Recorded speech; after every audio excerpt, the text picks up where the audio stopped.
What if ancient Rome had hosted a World Cup? One more question. Right now, someone is on a couch watching grown men in matching jerseys sprint after a ball, arguing with a referee over inches. Nothing about that scene is unusual. Now picture the exact same impulse, 2,000 years earlier, in Rome, minus the jerseys, minus the referee, and mostly minus the rules. The Romans had their own ball game, called harpastum. The name comes from a Greek word that means to seize, not to pass, not to kick. Here's what we actually know about it, from the handful of ancient writers who bothered to describe it. Two teams faced off on a rectangular field marked by boundary lines. Players used a small, hard ball, about the size of a modern softball, packed tight with hair or wool. The goal had almost nothing to do with scoring. Mostly, it involved keeping the ball away from the other team by any means necessary. That's most of the rulebook that survived. The Greek physician Galen actually wrote about this game as exercise advice. He praised it as one of the most demanding physical activities a person could do, working the whole body at once.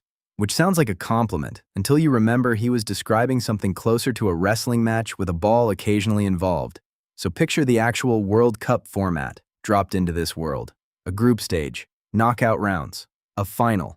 Except every match looks less like a threaded pass between midfielders and more like a full-contact scrum, where the real skill is wrestling the ball away from three other men at once. There would be no yellow cards because there was no concept of a foul the way we understand it now. Roman soldiers actually used harpastum specifically as military conditioning. This wasn't a Sunday league match. It was closer to combat training that happened to involve a ball. So who would actually win a tournament like this? Skill wouldn't matter nearly as much as it does today. Positioning, passing vision, the entire modern idea of building up an attack, none of that existed yet, because nobody had the concept of a large open field with 11 coordinated players running patterns.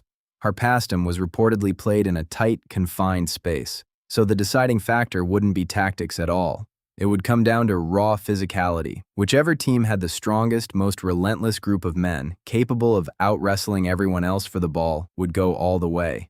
It wouldn't be the beautiful game. It would just be whoever could outlast everyone else. There's a real twist in this too.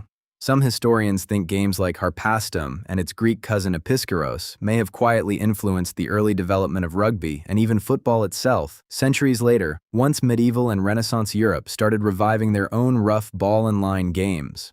A Roman World Cup wouldn't just be a novelty thought experiment. It could be closer to watching the actual distant ancestor of the sport before anyone had smoothed the violence into a set of enforceable rules. So no, Rome never hosted a World Cup.